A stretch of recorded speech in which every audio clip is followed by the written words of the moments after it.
दिल्ली के उपराज्यपाल विनय कुमार सक्सेना जी के द्वारा व्यवस्था लाई गई है कि जो पुलिस वाले गवाही देते थे कोर्ट में, वह कोर्ट में ना होकर सीधा उनके थानों से होगी। इसी बात का विरोध कर रहे हैं दिल्ली के सभी अदालतों के वकील कि अगर पुलिस की गवाही थानों में होगी तो कोर्ट में जो क्रॉस क्वेश्चनिंग होती है या जवाबदेही होती है वह ना होके कि थाने से ही पुलिस वाले अपनी मन मर्जी का बयान दर्ज करवाएंगे, जिससे न्याय व्यवस्था पूरी तरह से टूट जाएगी। इसी के साथ आज दिल्ली साकेत डिस्ट्रिक्ट कोर्ट में उपराज्यपाल जी के दिए हुए आदेश का विरोध करते हुए सभी वकीलों ने जन आक्रोश किया है और साथ ही पूर्ण रूप से उनके आदेश का विरोध किया है। सर 13 अगस्त को एलजी साहब ने एक नोटिफिकेशन जारी किया जिसमें उन्होंने कहा कि अब पुलिस वालों के लिए कोर्ट में जाकर गवाही देना जरूरी नहीं है।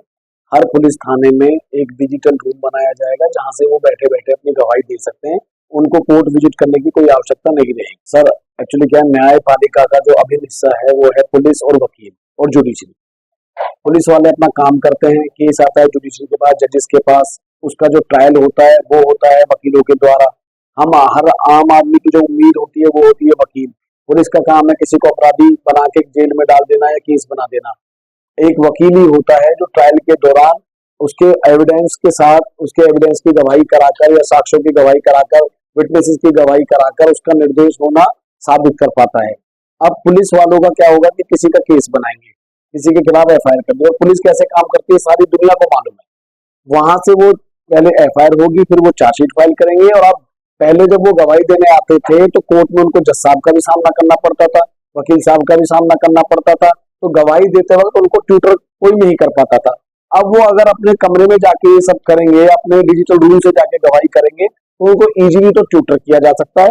इजीली वो कभी कोई गलती ही नहीं करेंगे। मतलब ये मान के चलिए कि प्रोसिक्यूशन के केस ज्यादा सशक्त हो जाएंगे, कन्विक्शन जो ट्रैक है वो ज्यादा बढ़ जाए। इसमें मैं ये बताना चाहता हूँ कि एलजी की तरफ से जो कानून निकाला गया है वो ये है कि पुलिस ऑफिशियल्स की पहले कोर्ट के अंदर गवाहियां होती थी। अब जो है, जो नया कानून है उसके अंदर उनकी वीडियो कॉन्फ्रेंसिंग थाने से ही होगी, जिससे कि हमें बिल्कुल इनजस्टिस हो सकता है।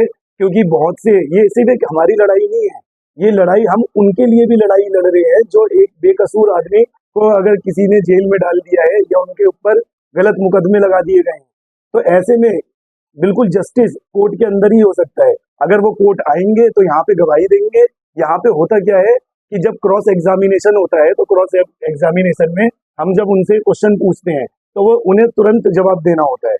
अब थाने में अगर वीडियो कॉन्फ्रेंसिंग होगी तो वो अपने सारे क्वेश्चनों के आंसर कहीं बोर्ड पे लगा के रखेंगे और वीडियो कॉन्फ्रेंसिंग में सामने लैपटॉप खुला होगा। हमें क्या पता चलेगा कि वो देख के उत्तर दे रहे हैं बगैर देखे दे रहे हैं। इससे तो इनजस्टिस होगा। इसी वजह से हम ये प्रोटेस्ट कर रहे हैं कि कोई भी पुलिस वाले की जितनी भी गवाही हो सब कोर्ट के अंदर हो, ना कि उनके थाने से हो। बिल्कुल वो तो चीजें है ही, क्योंकि वहां पे उनको कोई रोक टोक नहीं होगी, कोई कुछ नहीं होगा। आप कभी कभी यहाँ पे भी देखेंगे कि हम जब गवाही करवाते हैं तो पुलिस वाले अपने हाथ में बहुत सी चीजें लिख के रखते हैं और वो हम यहीं पे पकड़ लेते हैं एंड टू एंड। वहां पे तो हमें पता भी नहीं चलेगा कि वो देख के बोल रहे हैं, कैसे बोल रहे हैं। वो तो पूरी फाइल उनके सामने भी खुली होगी, तो हमें क्या पता चलेगा। वीसी में तो बस उनकी शकल दिख रही होगी, हमें थोड़ी ना पता होगा कि सामने बोर्ड पे उन्होंने सब कुछ लिखा हुआ है। जब तक हमारी ये पूरी मांगे नहीं मानी जाएंगी हम तब तक प्रोटेस्ट में रहेंगे। और ये मैंने पहले भी बताया आपको, ये सिर्फ एक हमारी लड़ाई नहीं है, ये एक आम जनता की भी लड़ाई है।